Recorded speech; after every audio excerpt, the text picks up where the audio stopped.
ভাই কোনে রে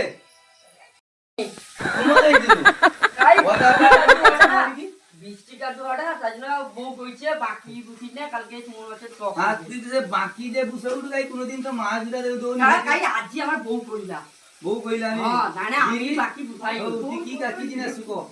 ওটা ঠান্ডা লাগছে ওটা বিড়ি দাও দেখি কি বিড়ি বিড়ি ওটা পুরা বিড়ি 3 দিন হিলা খাইছি আর নুঙ্গি কিনিনি তোর কাকির গামছে নু ছায়া পিনি ঘুরি দে একটু ছায়া দে কি ছিড়া ছায়া দে কি অবস্থা না বিড়ি বাকতে আছে ছায়া পড়তে ইলা কাকা হ্যাঁ বুঝিয়েছে বউ ছায়া পড়ি হ্যাঁ বুঝি কি মাছ ধরাটা তুমি ঘরে বউ ছায়া পড়ি কি বুঝিয়েছো নি তোর কাকি ছায়া পিঞ্জি কি আমি বুঝছি শালা তুমি যদি শালা এত চুমুর মাই ধরো শালা আমার বিড়ি তোর গাড়ে গুজেলে